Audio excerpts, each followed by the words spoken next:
जय श्री महाकाल। स्वागत है हमारी YouTube चैनल में। तो आज हम एक नट पिशाचिनी के बारे में बता रहे हैं। नट पिशाचिनी एक भयंकर पिशाचिनी है और इनकी साधना करने में किसी भी प्रकार का भय नहीं होता है।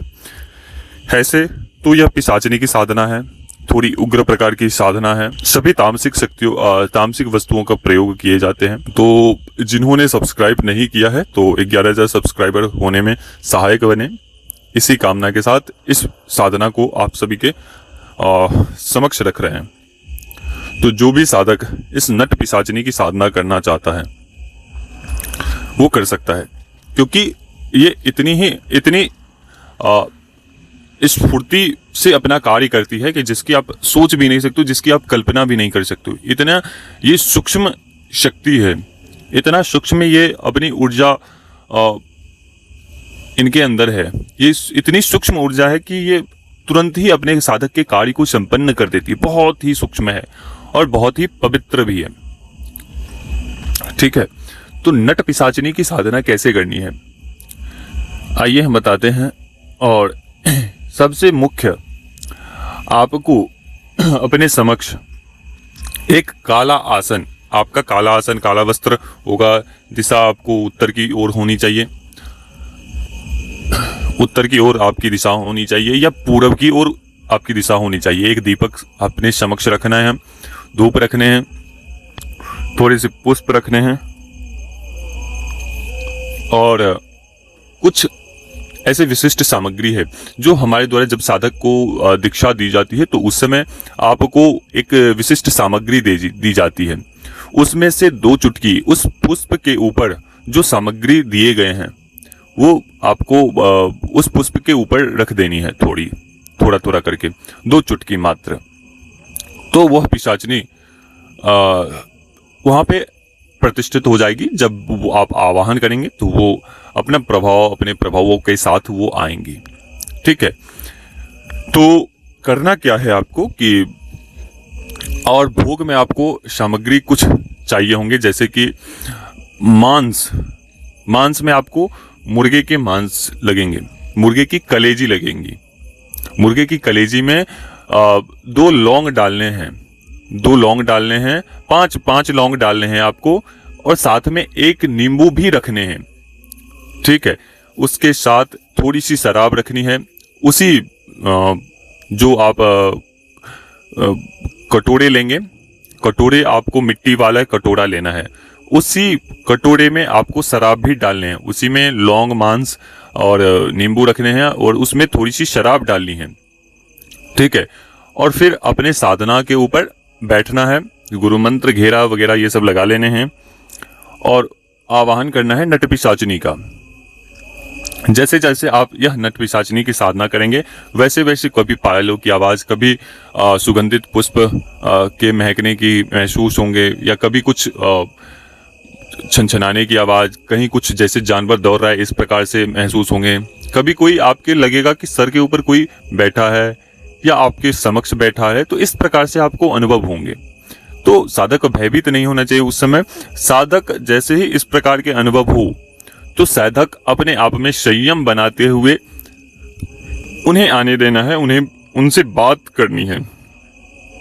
ठीक है, जैसे जैसे ये सब अनुभव होने लगेंगे तो उस समय आपको भयभीत भी लगेगा। कुछ साधक ऐसा भी होता है कि उस समय साधना छोड़ देता है, अपनी साधना को खंडित करवा लेता है।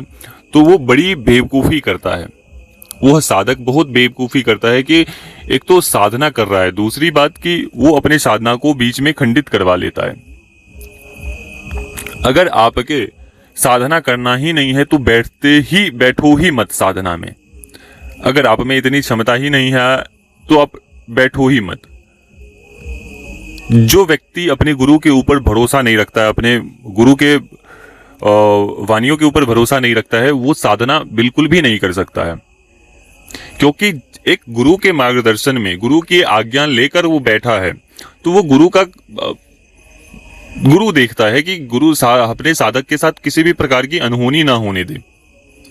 वो गुरु देखता है आपको। अब मान के चलिए मैं साधना आपको किसी भी प्रकार की देता हूं तो आपके साथ जगे रहता हूं, जब तक कि आप साधना से उठते नहीं हो तब तक जगे रहता हूं। आपके लिए रात्रि रात्रि भर तक जगे रहता हूं।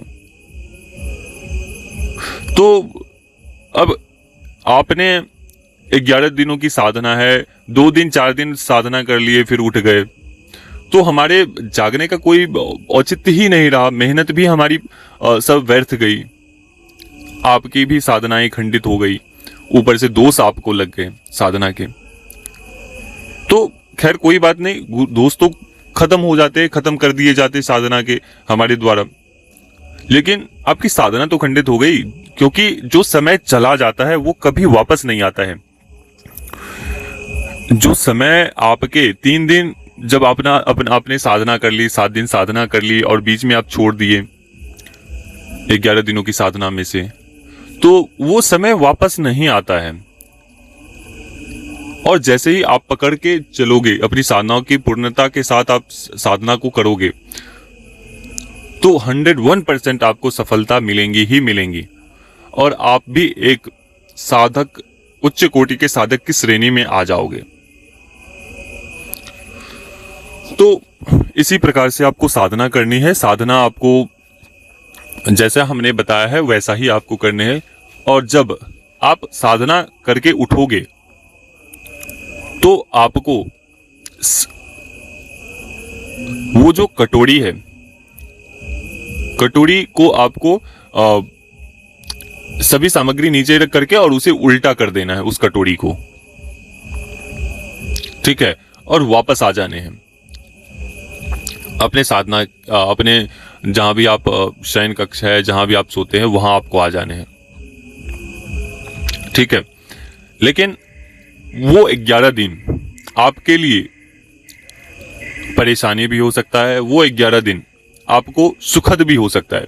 जो यह 11 दिनों की साधना जो है नट पिशाचनी की, 11 दिन की साधना यह व्यक्ति के जैसे तैसे करके वो पूर्ण कर लेता है, तो ये समझ लीजिए कि वह नट पिशाचनी आपकी पूर्ण रूप से सिद्धि में आ जाएगी, पूर्ण रूप से सिद्ध हो जाएगी। बस आपको 11 दिन की साधना पे बैठना ही बैठना है, चाहे जैसे तैसे करके आपको बैठना ही बैठना है। यह साधना आपको प्रायः घर से बाहर ही रहकर करनी होगी, कहीं भी कर सकते हैं, आवश्यक नहीं है कि शमशान में ही कर सकते हैं, ऐसे वनीय क्षेत्र में, खेत में, कल्याण में, कहीं भी कर सकते हैं। तो जो लोग साधक दीक्षित, हमारे द्वारा दीक्षित साधक है, वो बिल्कुल कर सकता है। तो अभी तक के लिए अनुमति दीजिए। जय श्री महाकाल, जय महाकाली, जय भैरव। मां महाकाली आप सभी के ऊपर कृपा करे। जय श्री महाकाल। नमस्कार सभी को।